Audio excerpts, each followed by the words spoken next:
ನಾಡಿನೆಲ್ಲೆಡೆ ಮನೆ ಮಾಡಿದೆ ನಾಗರ ಪಂಚಮಿ ಹಬ್ಬದ ಸಂಭ್ರಮ. ಶ್ರಾವಣ ಮಾಸದಲ್ಲಿ ನಾವು ಸ್ವಾಗತಿಸುವಂತ ಮೊದಲ ಹಬ್ಬ ಇದು. ಸಿಲಿಕಾನ್ ಸಿಟಿ ಬೆಂಗಳೂರಿನಲ್ಲೂ ಕೂಡ ಹಬ್ಬದ ಸಂಭ್ರಮ ಜೋರಾಗಿದೆ.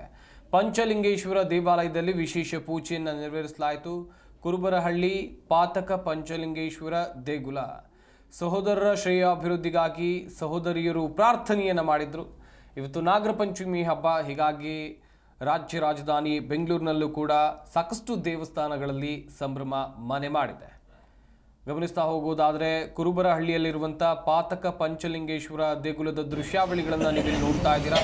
ಇಲ್ಲೂ ಕೂಡ ಇವತ್ತು ವಿಶೇಷವಾಗಿ ವಿಶೇಷ ಅಲಂಕಾರವನ್ನ ಮಾಡಲಾಯಿತು. ಬೆಳ್ಳಂಬೆಳಗ್ಗೆ ದೇವಸ್ಥಾನದತ್ತ ಸಾಕಷ್ಟು ಭಕ್ತ ಸಾಗರವೇ ಹರಿದು ಬಂದಿರುವಂತಹ ದೃಶ್ಯಾವಳಿಗಳನ್ನ ನೋಡ್ತಾ ಇದ್ದೀರಾ. ದೇವರಿಗೆ ವಿಶೇಷವಾದಂತ ಅಭಿಷೇಕಗಳನ್ನು ಕೂಡ ಮಾಡಲಾಗಿದೆ. ಚೆನ್ನಾಗಿರುತ್ತೆ.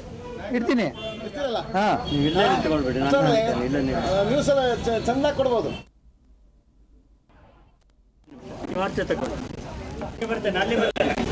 ಅಲ್ಲಿ ಬರ್ತೇನೆ, ನೀವು ಈಗ ತಗೊಂಡು ಆಚೆ ತಗೊಂಡು ಈಗ ಹೋಗಿ ಪ್ರಸಾದ ಅಲ್ಲಿ ಕೊಡ್ತಾ ಇದ್ದಾರೆ.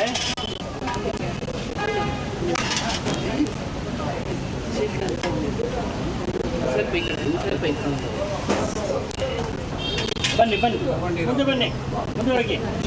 ಆಚೆ ತಗೊಂಡವರೆಲ್ಲ ಮುಂದೆ ಹೋಗಿ.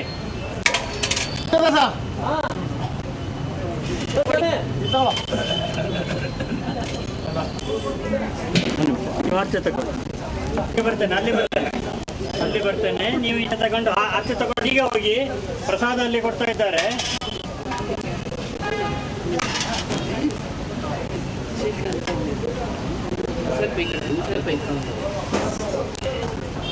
ಬನ್ನಿ ಬನ್ನಿ, ಮುಂದೆ ಬನ್ನಿ, ಮುಂದೆ ಹೋಗಿ.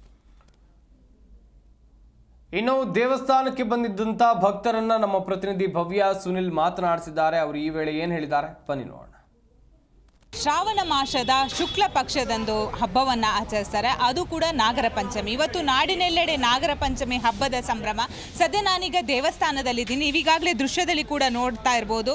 ನಾಗರ ಪಂಚಮಿಯು ಶ್ರಾವಣ ಮಾಸದ ಶುಕ್ಲ ಪಕ್ಷದ ಪಂಚಮಿ ಎಂದು ಆಚರಿಸುವ ಪ್ರಮುಖ ಹಬ್ಬವಾಗಿದೆ. ಸೊ ಈ ಹಬ್ಬವನ್ನು ನಾಡಿನೆಲ್ಲೆಡೆ ಬಹಳಷ್ಟು ಸಂಭ್ರಮದಿಂದ ಆಚರಿಸ್ತಾರೆ. ಈಗಾಗಲೇ ನಾಗದೇವರಿಗೆ ಪೂಜೆ ಆಗಿರ್ಬೋದು, ಹಾಲು ಮತ್ತು ತನಿ ಅರ್ಪಿಸುವ ಮುಖಾಂತರ ವಿಶೇಷ ಭಕ್ತಾದಿಗಳು ಕೂಡ ಪೂಜೆಯನ್ನು ಮಾಡ್ತಿರುವಂಥದ್ದು. ಸೊ ಇದಕ್ಕೆ ಜನಮೇಜನ ರಾಜನು ನಡೆಸುತ್ತಿದ್ದ ಮಹಾಯಾಗವನ್ನು ಅಸ್ತಿಕ ಮಹರ್ಷಿಗಳ ಮಧ್ಯಸ್ಥಿಕೆಯಿಂದ ಕೂಡ ನಿಲ್ಲಿಸಲಾಗಿತ್ತು. ಸೊ ನಾಗರ ಪಂಚಮಿಯಂದು ಕುಟುಂಬದ ಒಳಿತು ಮತ್ತು ಶಾಂತಿಗಾಗಿ ಆಚರಿಸುವ ಪವಿತ್ರ ಹಬ್ಬವಂತಲೇ ಹೇಳ್ಬೋದು. ಸೊ ಮಂಗಳೂರು ಆಗಿರ್ಬೋದು, ಬೆಂಗಳೂರು, ಅದರಲ್ಲಿ ಕೂಡ ಸಿಲಿಕಾನ್ ಸಿಟಿಯಲ್ಲಿ ಕೂಡ ನಾಗರ ಪಂಚಮಿಯನ್ನು ಬಹಳಷ್ಟು ವಿಜೃಂಭಣೆಯಿಂದ ಕೂಡ ಆಚರಿಸ್ತಾರೆ. ಸದ್ಯ ನೀವು ದೃಶ್ಯದಲ್ಲಿ ಕೂಡ ನೋಡ್ತಾ ಇರ್ಬೋದು. ದೇವರಿಗೆ ವಿಶೇಷವಾಗಿ ಭಕ್ತರು ಪೂಜೆಯನ್ನು ಕೂಡ ಸಲ್ಲಿಸಿ, ಅಂದರೆ ಪ್ರಮುಖವಾಗಿ ನಾಗದೇವರಿಗೆ ಹಾಲು, ಅಂದರೆ ಬಹಳಷ್ಟು ಜನ ಹುತ್ತಕ್ಕೆ ಹಾಲು ಹಾಕ್ತಾ ಇದ್ರು. ಅದು ತಪ್ಪು ಅನ್ನೋದು ಈಗಾಗಲೇ ಇರುವಂಥದ್ದು. ಯಾಕಂದರೆ ಯಾರು ಕೂಡ ಹಾವಿಗೆ ತೊಂದರೆಯನ್ನು ಮಾಡಬಾರ್ದು. ಸೊ ನಾಗರ ಪಂಚಮಿ ದಿವಸ ಕಲ್ಲಿಗೆ ನಾಗನಿಗೆ ಅಭಿಷೇಕವನ್ನು ಕೂಡ ಮಾಡ್ತಾರೆ. ಸದ್ಯದಲ್ಲಿ ಭಕ್ತಾದಿಗಳು ಕೂಡ ಇದ್ದಾರೆ, ಬನ್ನಿ ಅವ್ರನ್ನ ಮಾತಾಡಿಸ್ತೀನಿ. ಸರ್, ಈಗಾಗಲೇ ನಿಮಗೆ ಗೊತ್ತು, ಮಂಗಳೂರು ಆಗಿರ್ಬೋದು, ಭಾರತಾದ್ಯಂತ ನಾಗರ ಪಂಚಮಿಯನ್ನು ಬಹಳಷ್ಟು ಸಂಭ್ರಮದಿಂದ ಆಚರಿಸ್ತಾರೆ. ವಿಶೇಷವಾಗಿ ನೀವು ಕೂಡ ಪೂಜೆಯನ್ನು ಸಲ್ಲಿಸಿದ್ದೀರಾ, ಎಷ್ಟು ಖುಷಿ ಆಗ್ತಿದೆ? ಸೊ ಈ ಹಬ್ಬ ನಮಗೆ ತುಂಬಾ ಒಂದು ಇಂಪಾರ್ಟೆಂಟ್, ಮತ್ತು ಈ ಹಬ್ಬ ಒಂದು ವಿಶೇಷನೇ. ನಾವು ಬೇಸಿಕಲಿ ಮಂಗಳೂರು, ಉಡುಪಿ, ಈ ಒಂದು ಪ್ರಾಂತ್ಯದವರಾದ್ರೂ ಕೂಡ ಈ ಬೆಂಗಳೂರಿಗೆ ಬಂದು ನಮಗೆ ಈ ಪೂಜೆಗಳಾಗಿರ್ಬೋದು, ಈ ಒಂದು ಆರಾಧನೆ ಆಗಿರ್ಬೋದು ಸಿಗುವುದಂದರೆ, ಸೊ ಇದೊಂದು ನಮಗೆ ಒಂದು ವಿಶೇಷನೇ ಆಗಿದೆ.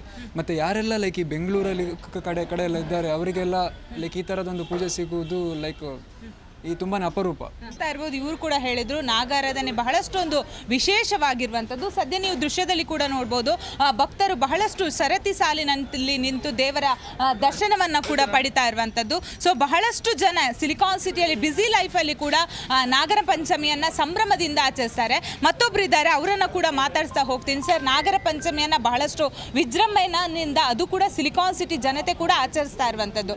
ಏನು ಹೇಳೋಕೆ ಇಷ್ಟಪಡ್ತೀರಾ ಸರ್? ನಮ್ಮ ದೇವಸ್ಥಾನದಲ್ಲಿ ಕಳೆದ 28 ವರ್ಷಗಳಿಂದ ಪ್ರತಿ ವರ್ಷ ಶ್ರಾವಣ ಮಾಸದ ಪ್ರಥಮ ಪಂಚಮಿಯ ದಿವಸ ನಾಗರ ಪಂಚಮಿಯ ಕಾರ್ಯಕ್ರಮವನ್ನು ವಿಶೇಷವಾಗಿ ಹಮ್ಮಿಕೊಂಡಿದ್ದೇವೆ. ಭಕ್ತರು ತಮ್ಮ ನಿಜ ಜೀವನದಲ್ಲಿ ಎಷ್ಟು ಬ್ಯುಸಿ ಇದ್ದರೂ ಕೂಡ ಇವತ್ತಿನ ದಿವಸ ಪುರಸ್ಕೃತ ಮಾಡಿಕೊಂಡು ಕ್ಯೂನಲ್ಲಿ ನಿಂತು ಪೂಜೆ ಮಾಡಿ ದೇವರ ಆಶೀರ್ವಾದಕ್ಕೆ ಅವರು ಪ್ರಾರ್ಥನೆ ಮಾಡಿಕೊಂಡು ಅವರ ಎಲ್ಲ ಇಷ್ಟಾರ್ಥ ಸಿದ್ಧಿಗಳನ್ನು ಮಾಡಿಕೊಡಲಿ ಎಂದು ನಾಗದೇವನ ಹತ್ರ ಪ್ರಾರ್ಥನೆ ಮಾಡುವಂಥದ್ದು ಒಂದು ವಿಶೇಷ ಸಂಭ್ರಮ. ಇವತ್ತಿನ ಈ ವಿಶೇಷ ಪೂಜೆಯಲ್ಲಿ ಮಾಡಲಿಕ್ಕೆ ನಮಗೂ ಭಾಳ ಸಂತೋಷ ಆಗ್ತದೆ. ನೂರಾರು ಭಕ್ತರು ಇಲ್ಲಿ ಬಂದು ಈ ಪೂಜೆಯಲ್ಲಿ ಭಾಗವಹಿಸಿಕೊಂಡು ಪ್ರಸಾದವನ್ನು ಸ್ವೀಕರಿಸಿ ಹರ್ಷವನ್ನು ವ್ಯಕ್ತಪಡಿಸ್ತಾ ಇದ್ದಾರೆ. ಅವರಿಗೆ ಕೈಲಾದ ಕೆಲಸವನ್ನು ನಾವು ಮಾಡಿಕೊಡ್ತಾ ಇದ್ದೇವೆ. ಪ್ರಸಾದಕ್ಕೆ ಬೇಕಾದ ವ್ಯವಸ್ಥೆಯನ್ನೆಲ್ಲ ನಮ್ಮ ದೇವಸ್ಥಾನದ ಆಡಳಿತ ಮಂಡಳಿಯ ವತಿಯಿಂದ ಮಾಡಿದ್ದೇವೆ. ನಾಗರ ಪಂಚಮಿಯನ್ನ ಬಹಳಷ್ಟು ಸಂಭ್ರಮದಿಂದ ಸಿಲಿಕಾನ್ ಸಿಟಿಯಲ್ಲಿ ಕೂಡ ಆಚರಣೆ ಮಾಡ್ತಾ ಇದ್ದಾರೆ. ಬೆಂಗಳೂರಿನಿಂದ ಕ್ಯಾಮ್ರಾ ಪರ್ಸನ್ ದೀಪಕ್ ಜೊತೆ ಭವ್ಯ ಸುನಿಲ್, ಜಿ ಕನ್ನಡ ನ್ಯೂಸ್.